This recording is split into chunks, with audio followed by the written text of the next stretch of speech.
Una de las cosas en las que la mayor parte de la humanidad está de acuerdo es que el ser humano actúa contradictoriamente. El ser humano puede manifestar una bondad increíble y lo vemos cuando hay temblores. Todo mundo se arriesga a meterse bajo de las piedras y todos ahí estamos trabajando a las 5 de la mañana. Yo en el 85 estuve ayudando a sacar también muertitos y gentes vivas y vemos cómo nos unimos todos cuando hay una desgracia, y estos mismos seres humanos que nos unimos para poder ayudar a otras personas, también somos capaces de patear a las mismas personas, de destripar a las mismas personas, de calumniar a otros seres humanos y de las aberraciones y las maldades y las crueldades más abominables que nadie se pueda imaginar. ¿Qué contradicción de naturaleza existe en el ser humano? Dado que, repito, todos estamos de acuerdo en que hay un mal en el ser humano, el cual se vislumbra desde el nacimiento, entramos al mundo llorando. Lo primero que un ser humano exclama cuando llega al mundo no es ¡ah, buenos días!, sino ¡ah! Y le dan su nalgada al niño y lo primero que hace es abrir su boca y exclamar dolor, porque el llanto siempre viene del dolor. Entramos al mundo llorando. Pasamos nuestra vida llorando y abandonamos este mundo llorando. Una criatura de 1 o 2 años no le enseñas a portarse mal. Le enseñamos a los niños siempre a portarse bien. ¿Por qué? Porque la maldad es natural en los seres humanos. Los niños desde pequeños mienten, escupen, hacen rabietas, son caprichosos. Entre el 1 año y 3 años son los más grandes dictadores de un hogar, los más grandes totalitarios de un hogar. Y vemos cómo tiene una voluntad tan férrea en la que comienza la Biblia a decirnos: el que detiene el castigo a su hijo aborrece, mas la vara separará o le quitará la necedad al niño.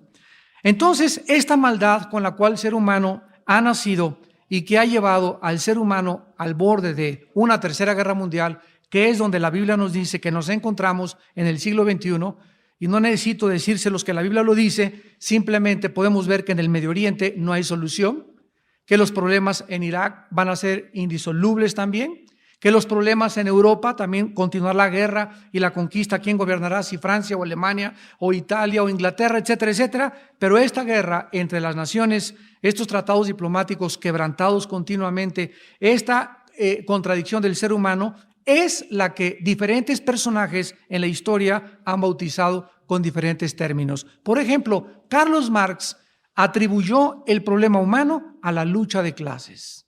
De acuerdo a la perspectiva y filosofía de este hombre judío, dijo que era judío Carlos Marx, que el problema era la lucha de clases. Sigmund Freud, otro judío, atribuyó el problema humano al medio ambiente y a la sexualidad infantil.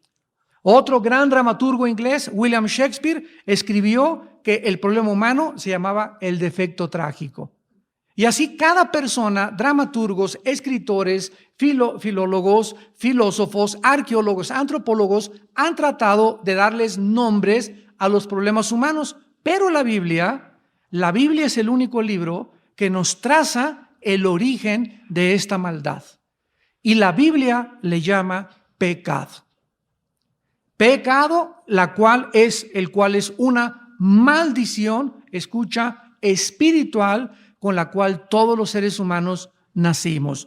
Ahora, esto es maravilloso explicarlo y lo puedo explicar más claramente y más entendible en el siglo XXI, porque desde 1860, un monje austriaco llamado Gregorio Mendel hizo experimentos, estaba en un convento con chícharos, y comenzó a descubrir a través de sus experimentos que había una transmisión genérica o una transmisión hereditaria de chícharos verdes con verdes, mezclando chícharos verdes con otro color y demostrando que existe algo. Él no sabía, no se conocían los genes, no se conocían los cromosomas, mucho menos el ADN, que hace menos de 50 años fue descubierto. No se conocía lo que es la genética de los últimos 30 años a nuestros días. Entonces, este hombre, Mendel, trató de demostrar esta transmisión hereditaria sin saber qué es lo que hacía que se transmitieran o a través de dónde venía en la sangre o en las venas o en nada, pero lo tiraron a loco. Porque en esa época también, después de 1860, por los 70s, un hombre llamado Carlos Darwin comenzó a postular su famosa teoría de la selección natural o la teoría de la evolución. Entonces comenzaron a hacer a un lado a Mendel hasta que llegó otro hombre científico llamado Louis Pasteur. Y este gran científico ya del siglo XX demostró claramente lo que Mendel había descubierto 60, 70 años antes. Y como era científico, lo aceptaron, a un premio Nobel le dieron a Louis Pasteur. Louis Pasteur era un hombre dedicado y consagrado al estudio de las Sagradas Escrituras. Él era un hombre cristiano, creía en Dios, creía en la creación y negó radicalmente la teoría de la evolución. Entonces comenzó la gente a entender después, ya en los 50, ya en los 80 vienen las clonaciones, ya la genética llega a un momento tremendo, culminante, donde se están descifrando los genes de los seres humanos, lo que se llama el proyecto del genoma humano, con el cual terminó el siglo XX. Muy bien, la genética actualmente nos demuestra lo siguiente, que los seres humanos en nuestros genes podemos traer el color de ojos de mi abuela, la estatura de mi abuelo, la mancha o el lunar de tu tatarabuela, increíbles cosas que van dentro de un programa, de un software, que se encuentran dentro de los genes. Y esta información fue transmitida desde mis antepasados. Bueno, ya no es sorpresa saber que las características hereditarias físicas son transmitidas por herencia, pero también la genética descubrió que también eran transmisibles las características emocionales. Por ejemplo, el alcoholismo, el enojo, le dicen, tiene el carácter de su abuela, berrinchudo como su papá, iracundo como su mamá, inmoral como lo fue su madre o como su padre, etcétera, etcétera. Pero está demostrado también que hay características que se transmiten, y aun cuando hemos recibido transmisión hereditaria de características físicas y emocionales, seguimos siendo responsables. Entonces, si tu mamá fue la prostituta de la colonia Santa Julia y tu papá era secuestrador y borracho, parrandero y jugador, y tú dices que tú heredaste eso y que por eso tienes esa tendencia, el hecho que tengas la tendencia a hacer algo no significa que lo debas hacer. Porque tú puedes escoger seguir los pasos de tu madre y de tu padre o ponerle un alto a las maldiciones que heredamos y cambiar tu vida para tú y yo ya no heredarle lo mismo a nuestros hijos. Ahora, así como nosotros hemos recibido herencia física y emocional, la Biblia es el único libro, amados santos, damas y caballeros que nos visitan, la Biblia es el único libro que nos enseña que hemos recibido también una herencia espiritual. Porque la Biblia es el único libro que nos dice qué somos. Apúntenlo los que lo quieran guardar. Somos espíritu. Tenemos un alma y vivimos dentro de un cuerpo. Repito, dite a ti mismo, soy un espíritu. Tengo un alma y vivo dentro de un envase, dentro de una botella, dentro de una casa temporal, dentro de un tabernáculo, como tú lo quieras llamar, que se le llama cuerpo o soma en el griego. El ser humano, cuando fue creado originalmente por Dios, vamos al libro del Génesis, capítulo 2. Cuando fue creado originalmente por Dios, Dios le otorga a Adán y a Eva el poder o la capacidad o la habilidad de escoger, y se conoce como el libre albedrío, se conoce como la libertad. Dice Génesis 2, versículos 16 y 17, y mandó Jehová Dios al hombre diciendo, de todo árbol del huerto podrás comer, Más del árbol de la ciencia del bien y del mal no comerás, porque el día que de él comieres, ciertamente morirás. En el momento en que Dios le dice a Adán, quiero marcarte un límite, voy a delinear una frontera, quiero que sepas que no eres Dios, ni serás Dios, ni tampoco vienes de dioses. Mi imagen y semejanza no significa que seamos dioses. Quiero decirte que eres una criatura creada y eres libre, y en el momento en que Dios le concede o le otorga al ser humano o a la criatura el poder o la habilidad de escoger, en ese momento conllevaba la libertad que tenemos en poder determinar si podíamos escoger el bien o el mal. Entonces, Dios no es el origen del mal. El hecho que Dios haya permitido la posibilidad de que el mal entrara no lo hace a Él el autor del mal. El mal es el abuso de la libertad que Dios nos dio. Apúntalo. El mal es el abuso de la libertad que Dios nos dio. El gobierno de México nos entrega una licencia para conducir. Y cuando yo conduzco en la calle, hay personas que de una forma irresponsable manejan sus vehículos. Y el daño que ocasionan al chocar por la irresponsabilidad en la forma en la que manejan, no puede ser echada la culpa al gobierno que le dio la licencia. ¿Verdad? Porque el gobierno nos da la licencia, pero conlleva la licencia el peligro y el potencial de usarla responsable o irresponsablemente. De la misma forma, Dios nos dio la licencia de vivir libres. Pero el hecho de que muchos seres humanos hayan abusado de esta libertad y hayan convertido la libertad en libertinaje, no hace a Dios ser el autor del mal. Otro pensamiento que les quiero compartir es: el hombre es el autor y el actor del mal. Somos los autores y los actores del mal. Dios es el autor de la santidad.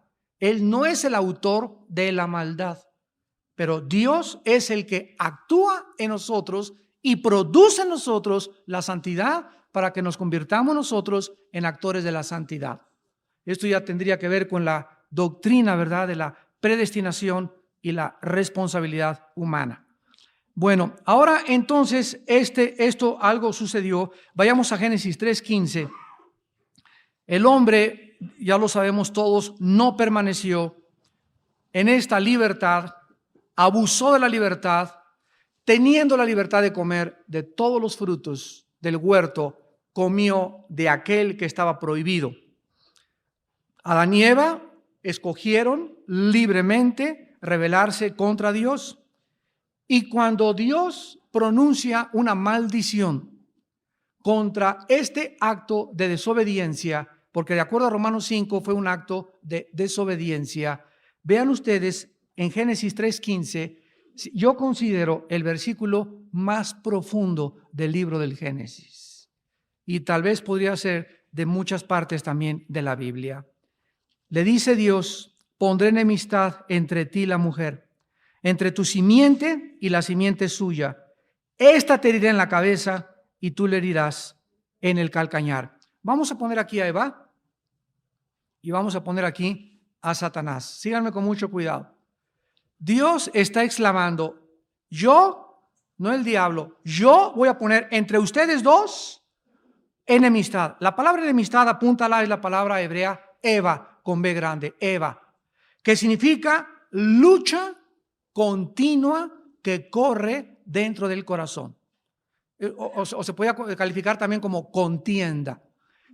Tú puedes enojarte con una persona y a la hora hacerte amigo con él. Eso no es una enemistad. Enemistad es algo que dura. Por ejemplo, si tienes 5 años, 10 años que no le hablas a tu cuñado o a tu cuñada, es enemistad. O tienes 15 años que no le hablas a tu papá porque te enojaste, eso es enemistad. Es algo que es duradero y que dura mucho tiempo. Entonces Dios pone una lucha entre la mujer y Satanás. Con cuidado. Entre la simiente de Eva y entre la simiente de Satanás. Apunten por favor la palabra simiente en el hebreo, porque si no definimos términos no podemos explicar la Biblia. La palabra simiente es la palabra hebrea sera con Z, que significa esperma, semen, semilla, linaje o descendencia. De estas tres formas se traduce la palabra sera. Semen se traduce en Levítico 15:16, descendencia en Levítico 18:21, acostarse o semen en Levítico 19:20, alianza también se traduce en Daniel 2:43. En fin, tiene varios significados. El principal y el central es semilla, semen, esperma. Vamos con cuidado. Una vez que sabemos qué es esto, ¿cómo es posible que Dios le haya dicho a la mujer que la semilla de la mujer, y está hablando de la semilla de Satanás? Sabemos ahora genéticamente que la mujer no es la portadora de la semilla, del semen o del esperma, es el varón. ¿No es verdad? Y es interesantísimo que todos sabemos que Eva fue la que pecó primero, ¿no es verdad? Ustedes las mujeres. Pero es interesantísimo que en el Nuevo Testamento no se mencione esto, sino que se diga que Romanos 5:12, que el pecado entró por el hombre. ¿Verdad? Así como el pecado entró por un hombre y por el hombre la muerte, así la muerte pasó. Esta palabra pasó es una palabra científica, es una palabra dentro de la genética. Así la muerte fue transferida, fue heredada, ¿verdad?, a todos los hombres por cuanto todos pecamos. Y esto fue escrito hace 2000 años cuando ni Gregorio Mendel sabía los principios de la genética. Lo vas a entender el 2004. Vamos otra vez. ¿Cómo es posible que Dios le diga a la mujer que su semilla cuando la mujer no tiene semilla? ¿Qué estaba Dios diciéndole a Eva? Esta es la primera profecía del nacimiento sobrenatural del Mesías.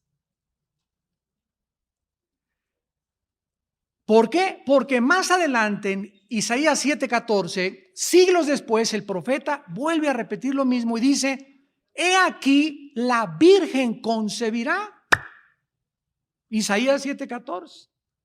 Espérame tantito, Isaías, estás loco de remate. Si es virgen, ¿cómo se va a embarazar? Entonces ya no es virgen. ¿Verdad? Pero Isaías está otra vez corroborando y confirmando que otra vez sería la entrada del Mesías al mundo sobrenaturalmente. Y cuando la Virgen María tiene la aparición del ángel, ella era una doncella.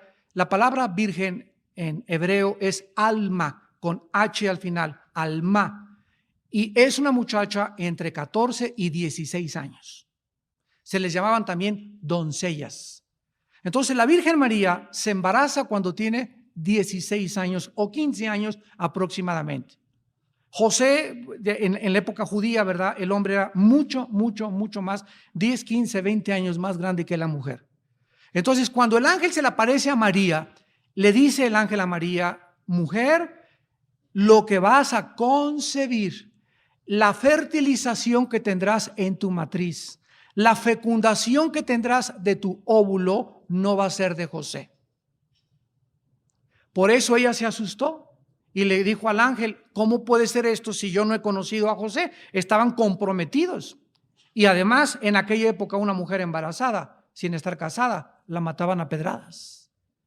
Entonces, cuando el ángel le dice a María: vas a ser madre, María tenía que ser un vaso, tenía que ser una muchachita tan santa, tan piadosa, tan consagrada, que pudiera decir: oh Dios, hágase conmigo tu voluntad. En otras palabras, me arriesgo a la vergüenza, a la humillación que voy a sufrir y al quebrantamiento y la persecución y las calumnias de la colonia donde yo vivo, con tal de que se haga tu voluntad. Ese fue el precio que pagó la Virgen María, la madre del Señor Jesús. Entonces, ¿quién pone la semilla en el vientre de María? ¿El esperma o el semen? Lo pone el Espíritu Santo. El Espíritu te cubrirá y el santo ser que nacerá será llamado Hijo de Dios. Hijo de Dios, no de José. Hijo del Dios Altísimo. Transcurrieron muchos años y pues la iglesia enseñó, ¿verdad? Tanto la católica como todas las iglesias, la evangélica, la griega ortodoxa, las iglesias cristianas que tienen su origen en la Biblia, comenzaron a escribir que fue la Virgen María, pero hasta que se descubrió la genética, se pudo saber por qué José no podía meterse con María. ¿Y por qué no podía el Mesías, el Hijo de Dios, nacer normalmente como nacimos tú y yo, de un padre y del semen de mi padre, del esperma de mi padre y de un óvulo de mi madre? Porque es en el esperma donde viene el pecado.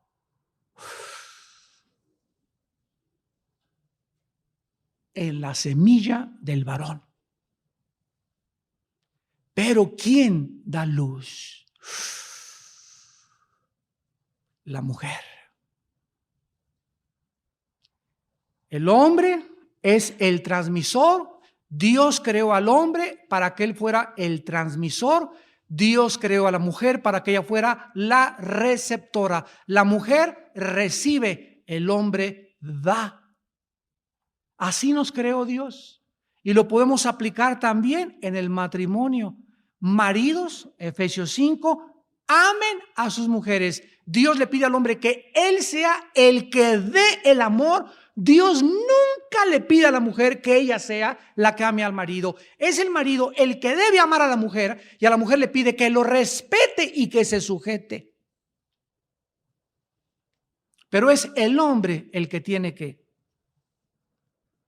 ¿Y por qué es el hombre el que tiene que dar? Porque dice que amemos a nuestra esposa como Cristo amó a la iglesia y se entregó por ella. Y dice 1 Juan que nosotros amamos a Dios porque Él primero nos amó a nosotros.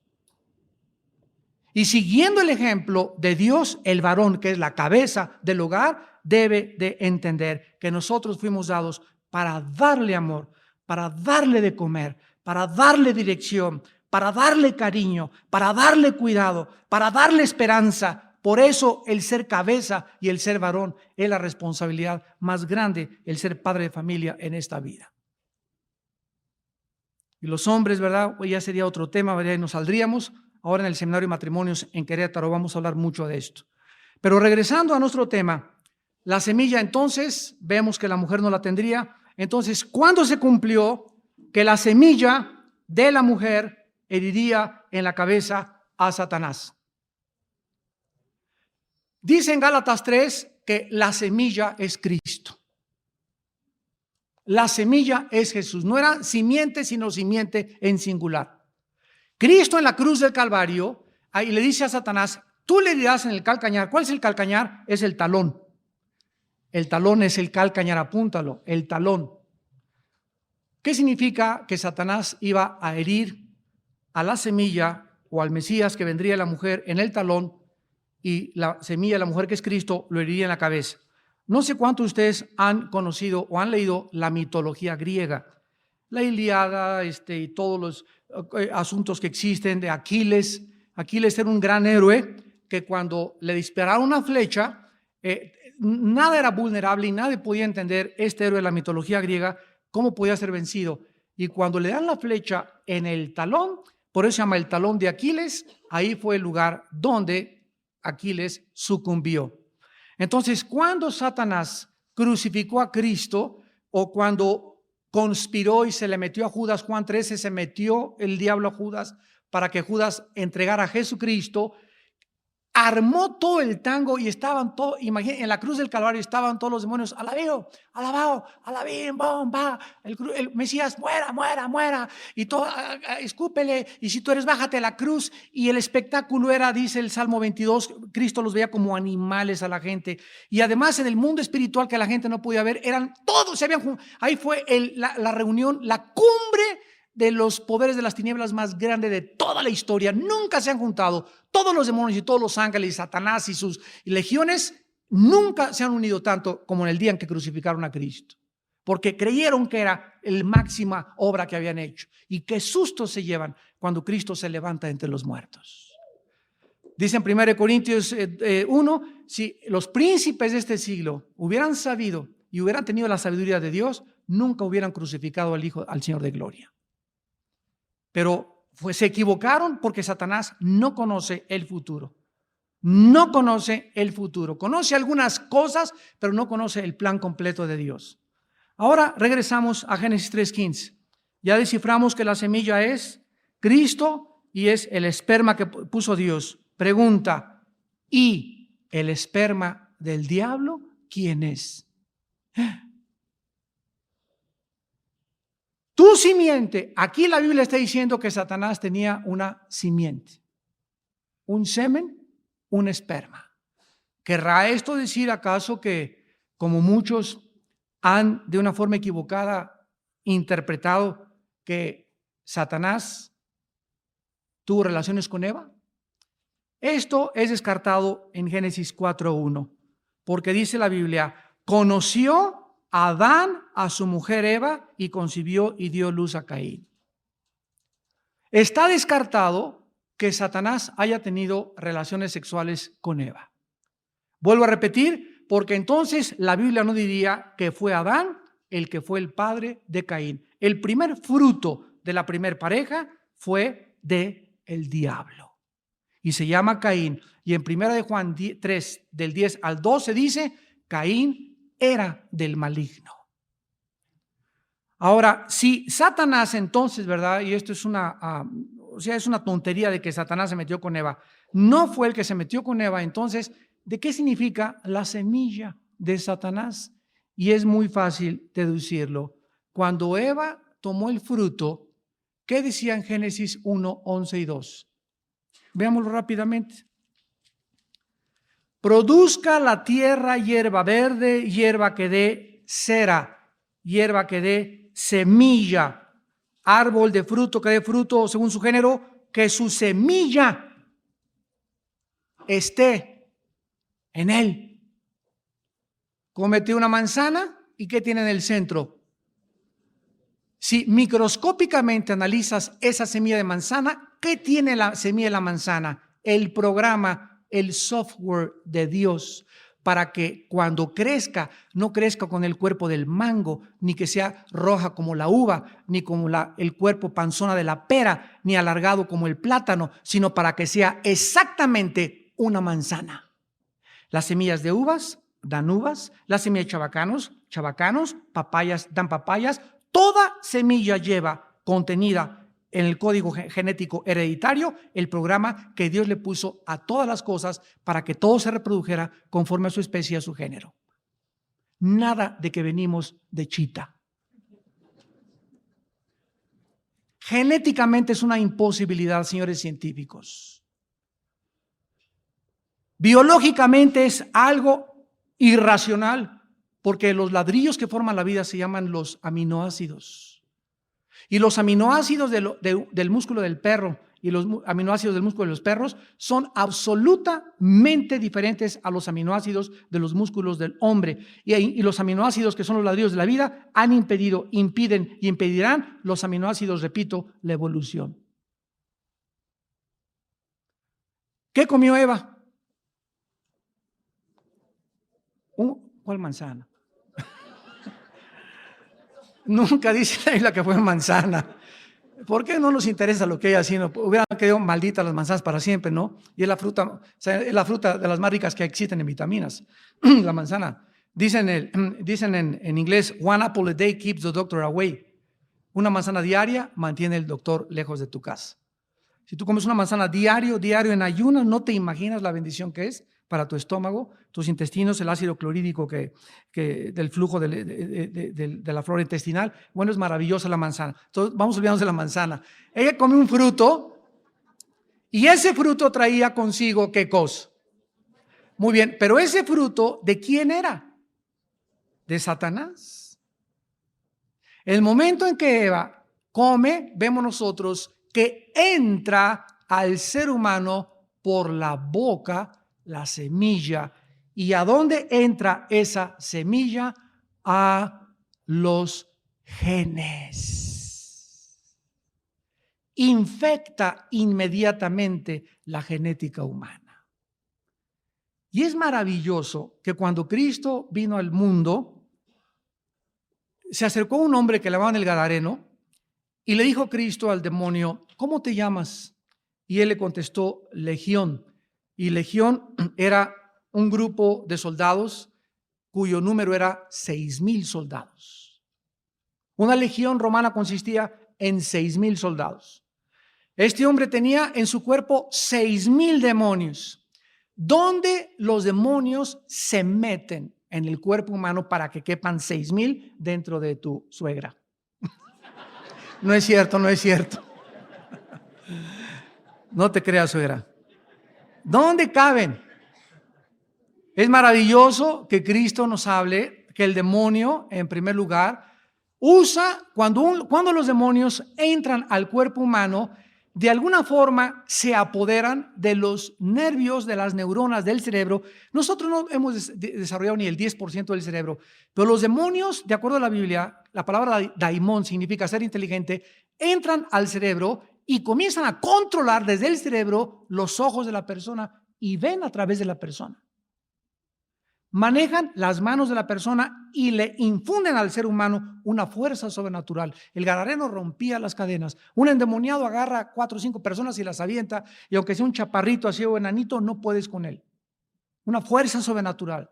Entonces los demonios usan los ojos, usan las cuerdas vocales. Y cuando habla un endemoniado, le cambia la voz. ¿Pero por qué? Porque saben, tienen el control de las cuerdas vocales, de los nervios ópticos, de los oídos, tienen el control de todo el ser y además pueden entrar en los genes y crear monstruos. Esas abominaciones genéticas que existen de niños sapos y cosas así, ¿verdad? No es Dios el que las creó.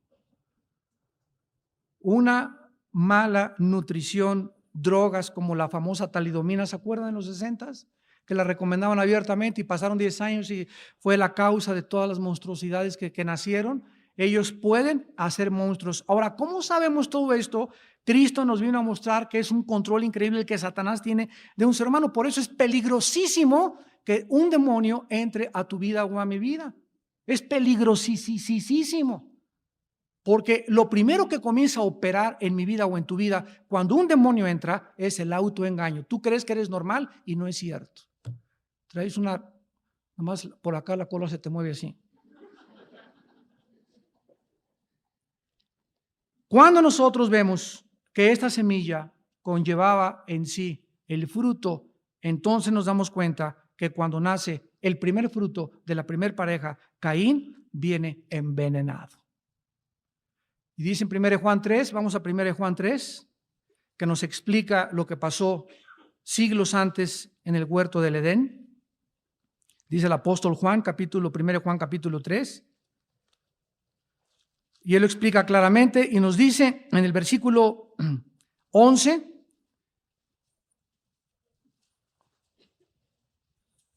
porque este es el mensaje que habéis oído desde el principio, que nos amemos unos a otros. No como Caín, que era, en el griego es pertenecía al maligno y mató a su hermano. Con cuidado. ¿Y por qué causa? ¿Qué motivó que Caín? ¿Qué se le metió a Caín que despertó tal enojo que mató a Abel? Porque sus obras eran malas y las de su hermano justas. Vamos a detenernos rápidamente aquí. Caín ve que su hermano actúa en fe. ¿Cómo sabemos? Porque en Hebreos 11:4 dice, por la fe Abel ofreció más excelente sacrificio que Caín su hermano. Por lo cual alcanzó testimonio de que era justo y aún muertos sus obras hablan por ella y muerto Dios da testimonio de sus ofrendas. Entonces, el momento en que Abel le dice a Dios, aquí está lo que tú me has pedido, el fruto, el derramamiento de sangre de un animal. Y Caín escoge, no, yo qué animal ni qué nada, le voy a traer a Dios lo que me da la gana. En ese momento, Caín, al ver las obras de su hermano, inicia la persecución de los malos contra los buenos por toda la historia. ¿Quiénes crucificaron a Cristo? ¿Qué les dijo en Juan 8:44 Cristo a los fariseos? Ustedes son hijos de vuestro No le dijo padrino. Padre el diablo. Y los deseos de vuestro padre queréis hacer. ¿Qué significa padre? Progenitor, aquel de donde vienes. Ustedes, hijos de vuestro padre, el diablo son. Y los deseos de vuestro padre queréis hacer.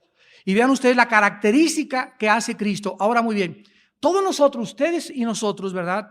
Perdón, todos los cristianos y los no cristianos, todos los seres humanos, hemos nacido con una semilla de maldad que nos fue transmitida desde el huerto del Edén. Y el apóstol Pablo en Romanos 7, siendo cristiano y apóstol de Dios, escribe: el mal está y mora, habita, tiene su habitación, su morada dentro de mí. Porque el bien que quiero no lo hago, sino el mal que no quiero hacer, eso hago, por lo cual encuentro que el mal está en mí. Ese mal es esa semilla de maldad que aún siendo cristianos, tú y yo, sigue latente dentro de mi vida. Ahora, con cuidado, aquí acabamos. Nacimos con esa semilla. No habría forma de combatir esa semilla porque le dijo Dios a Eva: tu semilla le dirá en la cabeza. Entonces Dios manda a los seres humanos otra semilla, la palabra de Dios.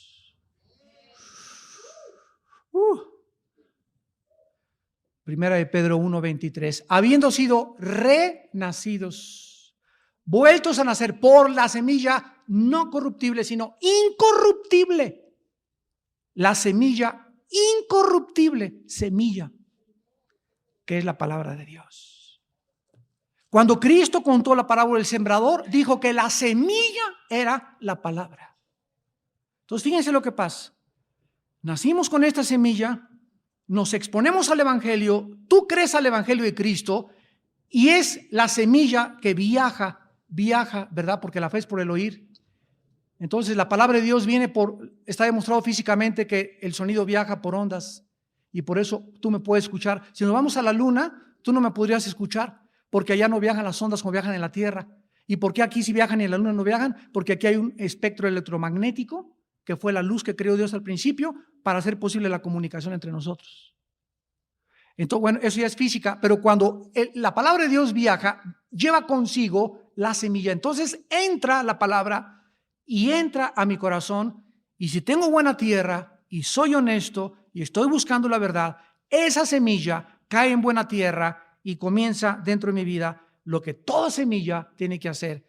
Primero se rompe, después echa raíces y hasta que echa raíces comienza a crecer hacia arriba.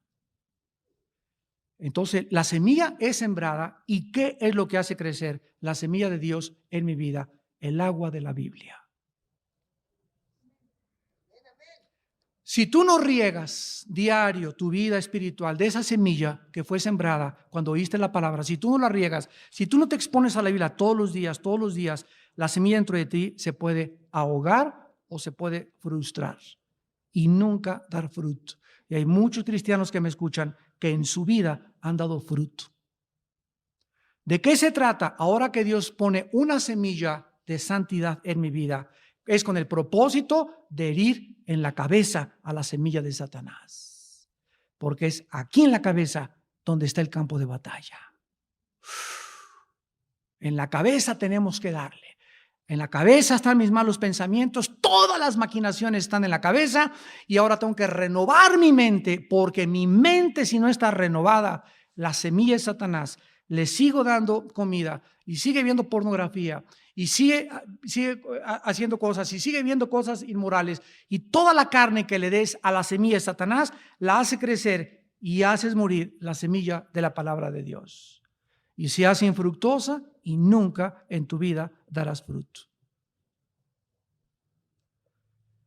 Bueno, pues de alguna forma hemos brevemente, porque esto es mucho más profundo todavía, dado, ¿verdad?, un panorama general de cómo se originó todo genéticamente, bíblicamente, y nos damos cuenta que la Biblia no es como el Corán, no es como el Ramayana, no es como el Popo, como los Vedas, como el Tripitaka de Buda. Ningún libro sagrado se puede contrastar con la Biblia, porque la Biblia es el único documento que nos narra no solamente aspectos científicos que no se habían descubierto, sino arqueológicos, antropológicos, físicos, geográficos, psicológicos, de cualquier disciplina y de cualquier academia que tú conozcas. La Biblia es más antigua que la psicología, que la biología, que la genética y que cualquier disciplina académica que el hombre pueda desarrollar. Esto es una de las pruebas más grandes que este libro no es cualquier libro. He ahí porque es el más controvertido y el más atacado. Porque es el único libro que nos dice de dónde venimos. ¿Cómo se originó todo? ¿Cuál es la mecánica, la logística que está operando en el mundo de la maldad y la forma como podemos nosotros contrarrestar esa maldad?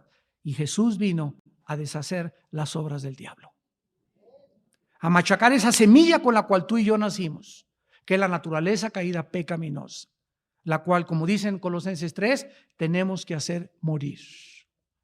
Y no hay forma de hacer morir a esa semilla más que a través del Espíritu.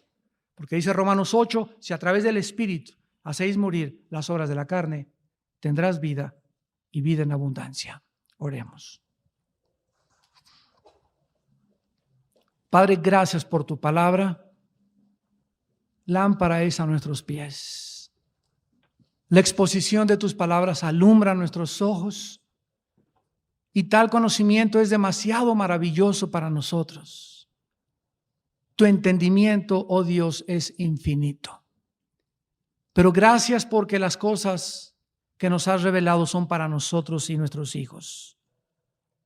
Para que si nosotros heredamos maldiciones de nuestros abuelos o bisabuelos, o aún de nuestros propios padres, no tenemos por qué continuar llevando estas maldiciones que tal vez nos transmitieron por ignorancia. Pero ahora nosotros ya no estamos en las tinieblas. Ahora vemos la luz, porque la luz es lo que manifiesta todas las cosas. Y ahora nosotros, tú nos has hecho la luz del mundo. Porque el mundo no tiene ninguna luz más que la que nosotros les podamos alumbrar. Ustedes son, dijo Jesús, la luz del mundo. Y nosotros no tenemos una luz propia. La luz que podemos reflejar es la luz de Jesús, porque Él es la luz del mundo. Nosotros simplemente la reflejamos como la luna refleja la luz del sol sobre la tierra. Padre, te damos gracias por este registro histórico, bíblico, científico, biológico y genético y psicológico que la Biblia nos ofrece del origen del mal. Gracias, Señor, porque ahora sabemos que somos responsables de cada decisión moral que tomemos. Somos responsables moralmente delante de ti. Nos has creado con esta capacidad y por esta razón, porque somos responsables, la Biblia dice, prepárate para darle cuentas a Dios. Porque de cada palabra, de cada obra, de cada cosa que hayamos hecho, a favor o en contra del reino de Dios, se nos pagará o se nos castigará, tanto en esta vida como en la que viene también. Si hay alguna persona en esta noche que por primera vez le quiere entregar su vida a Jesucristo y permitirle a Cristo que siembre dentro de tu espíritu la semilla incorruptible de su palabra, para que tú comiences a regarla y a observar el crecimiento dentro de ti, cómo el hombre nuevo se va renovando día a día, aunque el exterior se va desgastando. Arrepiéntete de tus pecados, porque es la primera condición para recibir la semilla de Dios, arrepentimiento. Reconoce que te has equivocado en tu forma de vivir y pídele perdón a Dios por todo lo que has hecho. Ahora Dios te va a perdonar y no tienes que hacer obras para que Él te perdone, ni sacrificios. La Biblia dice que nos perdona gracias a la muerte de su Hijo Jesucristo en la cruz del Calvario. Por los méritos y por la sangre que el Hijo de Dios derramó en esa cruz, Dios te regala gratuitamente te otorga la salvación. Tú tienes que creer en segundo lugar que Jesús hizo esto en la cruz, que pagó en tu lugar y en mi lugar, y cree también que a los 3 días venció la muerte y demostró que Él tiene el poder sobre la vida y la muerte. Demostró que Él es Dios al levantarse de los muertos, y demostró que después de esta vida no nos vamos a quedar en la tumba, porque los hijos de Él oirán su voz y saldrán a resurrección de vida. Dile a Dios desde tu lugar en esta noche: Señor mío y Dios mío, me arrepiento de mi vida, perdona mis pecados, creo que tu Hijo pagó en la cruz en mi lugar, con su muerte y con su sangre, y te pido, Señor Jesús, que entres a mi vida, que me salves, que cambies mi manera de pensar. Ahora conozco que tú eres el único que me puedes ofrecer respuestas, las respuestas absolutas y verdaderas de la única verdad que existe, que eres tú. Bendito seas, Jesús, porque te recibo como mi Dios y mi Salvador. Bendigo tu nombre y alabo tu gracia por todos los siglos. Amén.